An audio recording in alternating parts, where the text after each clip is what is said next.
Buenas noches, una nueva emisión de Grano del Sistema. Hoy van a enterarse de un documento que tiene 43 años, que nadie nunca difundió, ni creo que lo difundan, y que viene a aclarar absolutamente todo, cómo nos llevaron hasta el día de la fecha, hasta hoy. Pero vamos a empezar por el final, antes de dar ese documento, porque nos llevaron hasta esa situación. Entonces vamos a ver esa situación y seguidamente vamos a ver ese documento. Voy a ver un artículo que escribió Javier Cornejo, Réprobos y elegidos. Escuchen con atención, dice cosas muy interesantes. Este nuevo acuerdo que se proyecta constituye una continuidad de acuerdos y tratados de 1825, un nuevo eslabón en la férrea cadena de sumisión y vasallaje de los países productores de materias primas a los centros industriales de otras latitudes. Siendo un jalón más en la involución, postergación de la posibilidad de una Argentina potencia científica, tecnológica e industrial, reduciéndonos a un territorio tributario y productor de materia prima sin el mínimo valor agregado. Paradójicamente, este acuerdo se propone al poco tiempo de la reunión del G20 en Buenos Aires, oportunidad que bien podría denominarse como Yalta II, una nueva división internacional del trabajo y reparto de territorios para el siglo XXI, reparto entre potencias occidentales y orientales. Ante estos acontecimientos surge una nueva interpretación calvinista de réprobos y elegidos. Calvino, Johann Calvin, que rompe con la Iglesia Católica en 1534 con su reforma protestante, estipula que Dios había creado a sus criaturas humanas en dos grupos, instalando una cruenta grieta que no solo perdura, sino que en nuestros días se agiganta más y más. Los réprobos se diferenciaban de los elegidos por una condición de vida terrible.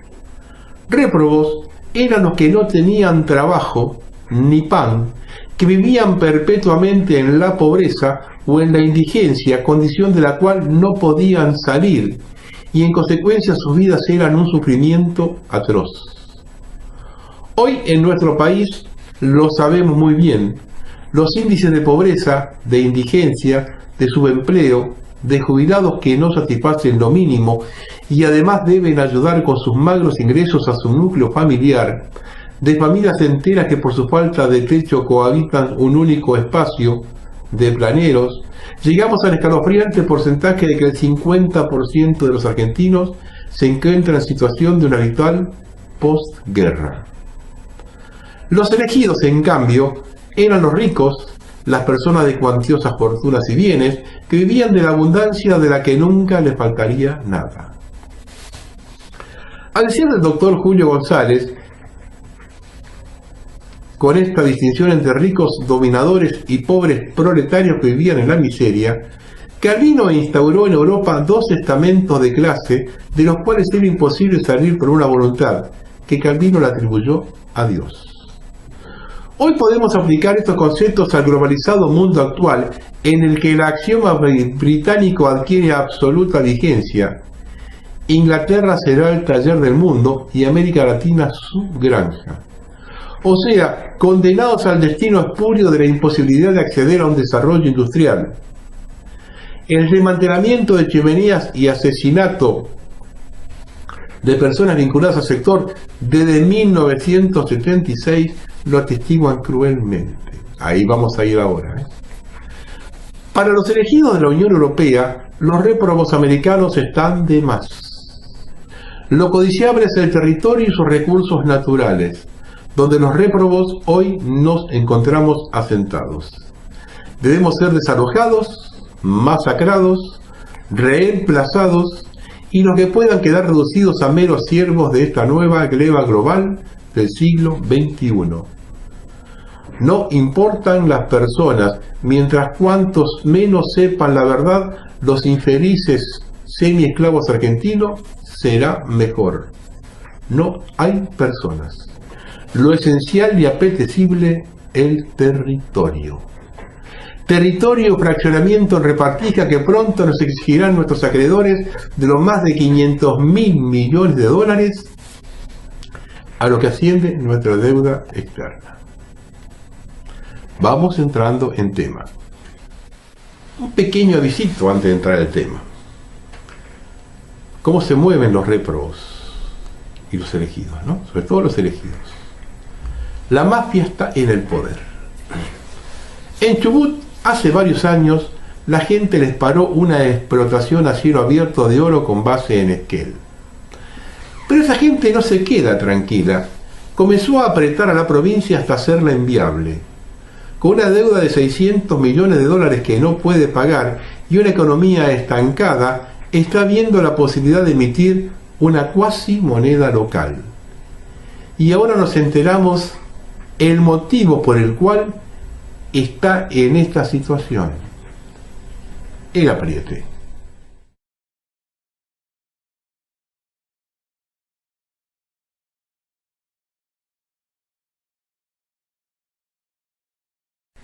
Bueno, ahora vamos al tema principal. Antes de ver el documento, quiero hacer un adelanto histórico para desembocar en ese documento. Esto lo escribieron en la Baldrich, que es un golpe con olor a petróleo. Comienza a develarse la verdad de lo acontecido en la Argentina.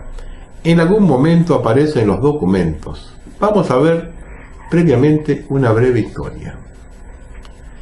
Hipólito Yrigoyen tomó numerosas medidas enfocadas a la intervención del Estado como factor de la economía en sectores estratégicos como el petróleo, los ferrocarriles, la aviación con el desarrollo de la base aérea militar del Palomar y la fábrica de aviones de Córdoba, entre otras. Compartimos a continuación una reseña de la revista Fortune de Estados Unidos de marzo de 1931, número 3, volumen 3, página 132, sobre el golpe de Estado llevado a cabo contra el gobierno constitucional de Hipólito Yrigoyen. Textual del artículo de la revista: la última revolución derrocó a Yrigoyen, un cruzado fanático contra todos los yanquis, incluyendo las compañías de petróleo. Fue él quien hizo intervenir al gobierno en la venta de nafta y quien, al rebajar los precios y manipular las ventas, capturó el 22% de todas las ventas. Su derrocamiento fortalece la posición de la Standard Oil en la Argentina.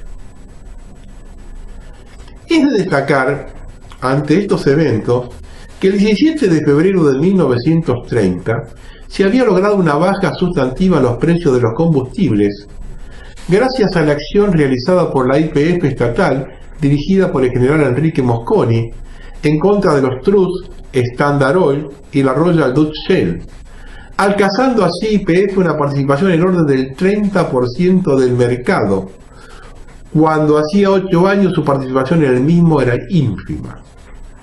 Frente a este golpe de Estado es fundamental tener en cuenta que el día siguiente del mismo debían realizarse las elecciones en Mendoza y San Juan, teniendo el yrigoyenismo grandes posibilidades de ganar los 4 senadores, con lo que se hubiese roto la mayoría conservadora en la Cámara Alta, posibilitando así la aprobación de la Ley de Nacionalización del Petróleo.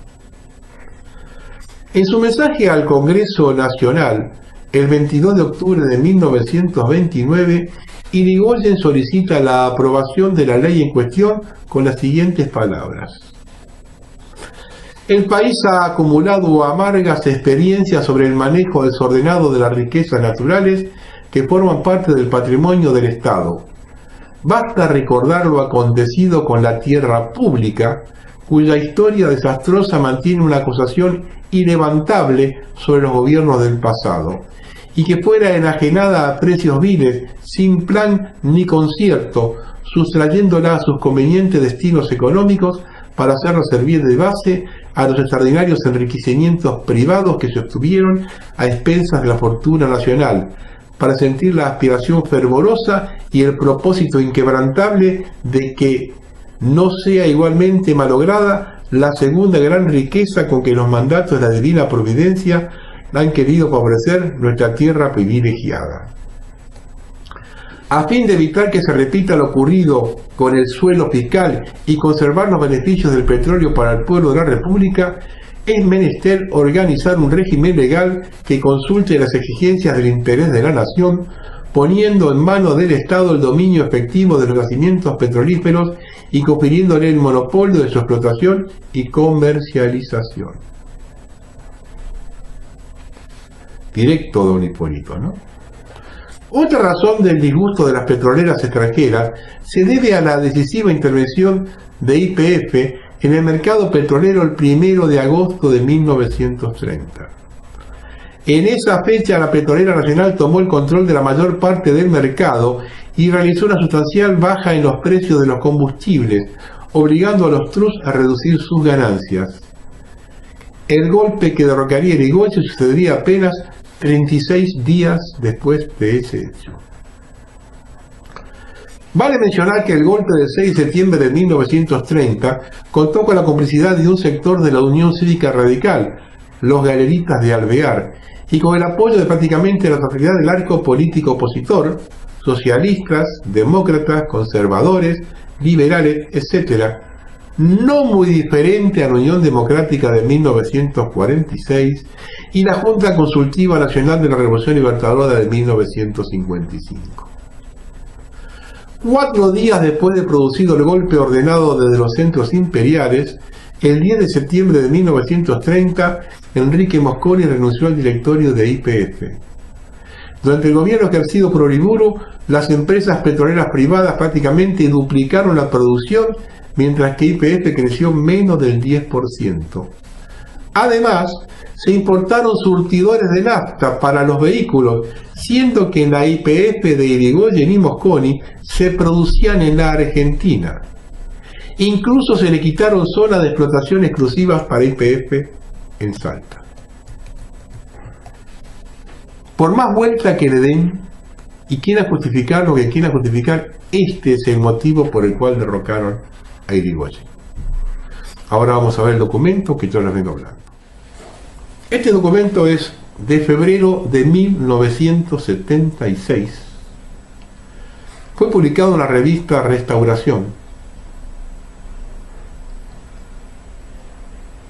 Es decir, un mes antes del golpe de Estado. Se titulaba Las Malvinas y el petróleo submarino. Al final del documento hace un comentario. Escuchen con atención, esto no lo han escuchado nunca. Fue publicado. Al final del bloque va a aparecer la foto de la publicación. Esto no es invento. Vamos a leer textual el artículo.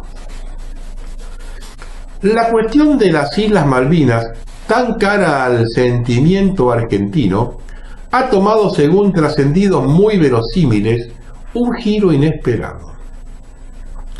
Este nuevo cariz ha incrementado, si cabe, la trascendencia de la solución que se obtenga, porque a la luz de esta circunstancia puede comprometerse el futuro geopolítico y geoeconómico del país. Las reservas de petróleo ubicadas en la plataforma submarina que se extiende entre el continente y las islas son de tal magnitud que al actual ritmo del consumo la Argentina tendría asegurado su abastecimiento por 1000 años. Son los que estamos viendo ahora que están licitando, Esto fue escrito en 1976, antes del golpe. El valor de tales reservas a precio de hoy se elevaría a la suma de $2 billones de aquel tiempo. Es decir, el país se encuentra, tal vez inopinadamente, con un capital que nadie que sepamos haya incluido en el cálculo de posibilidades para su desarrollo. Por supuesto, semejante riqueza no pasó inadvertida para las grandes inversores internacionales, que han propuesto diversas fórmulas para asociarse a la Argentina para la explotación de los yacimientos de petróleo que, literalmente hablando, pueden cambiar su estructura económica y política, su equilibrio de poderes reales y la constante de su política exterior. En el fondo del problema reside la gran cuestión de la soberanía nacional en la región comprometida y en la Antártida aledaña. Y ahora siéntense sentaditos. Las fórmulas de colaboración propuestas son variables y aún opuestas, y responden en general más al interés del proponente que al nacional, si bien lo contemplan.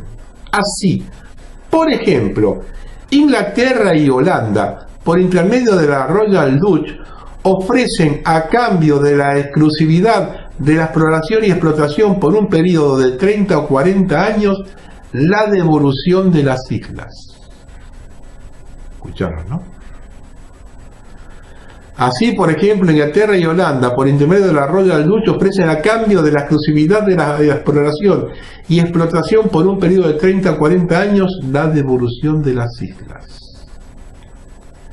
El grupo Rockefeller ofrece, por la misma prestación, a través de la Exxon, el apoyo diplomático y militar de Estados Unidos para recuperar las islas. ¿Le repito? El grupo Rockefeller ofrece, por la misma prestación, a través de la Exxon, el apoyo diplomático y militar de Estados Unidos para recuperar las islas. Y ahora piensen a ver. El primero de estos planes, es decir, el de la Shell, contaría con el apoyo de la Marina, pues aquel se complementaría con la adquisición de naves de guerra. El segundo, por Viñes, que era canciller, en su oportunidad. Y actualmente dos grupos, el de Viñes, López Rega, y el de secretario de la OEA representado en el gobierno por el canciller Quijano, ambos con el apoyo de Kissinger. Existen además otros dos programas sometidos también a consideración del gobierno argentino, uno de la Unión Soviética, que se asociaría con YPF para la explotación de la plataforma, pero sin implicar a las Malvinas en la solución, sostenedor de la tesis Gelbard. Y otro de la Compañía General de Petróleo de Francia, asociado para esto con el ENI de Italia, sin contraprestaciones diplomáticas por el momento. En el orden interno, esta última propuesta contaría con el apoyo del frondisigerismo.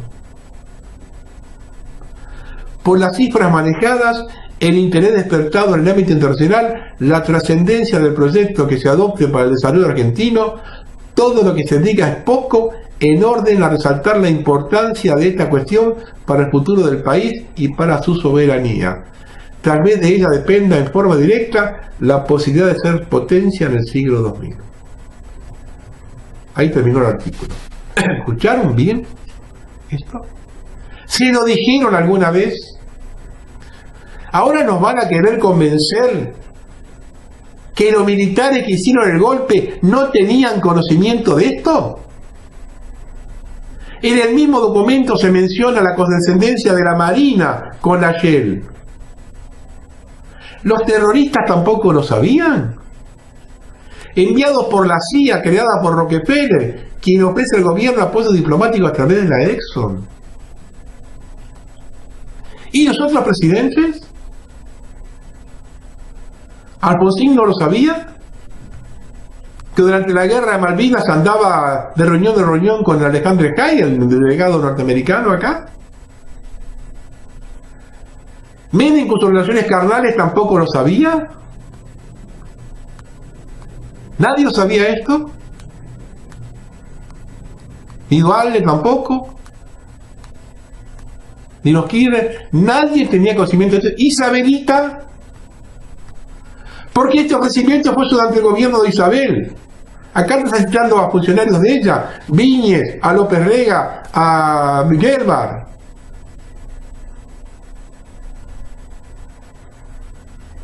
¿Qué hicieron los ingleses? Se adelantaron a la... ¿Se adelantaron los ingleses? Y dijeron en su momento determinado, ¿qué vamos a compartir con quién? hicieron el golpe del 76 para abortar esto, y después la guerra de Malvinas para llevarnos a esta situación de hoy. Ahora cierra absolutamente todo, hasta la guerra de Malvinas.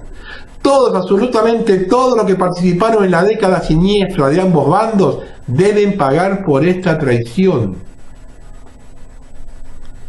Y también hay que investigar por qué en el juicio de las juntas no se tocó este tema. Isabelita, que me va a decir, bueno, ahora que es una mujer ya de 90 años no se puede decir nada, pero en su momento, bueno, cuando la derrocan los militares tenía miedo, pero después del gobierno de Alfonsín, cuando tenían a las juntas militares puestas en el banquillo de acusados, ¿qué miedo tenía para decir esto? Es muy grande la conjura, ¿eh? Demasiado grande la conjura, ¿eh? Proporcionalmente a esto debe ser el escarmiento.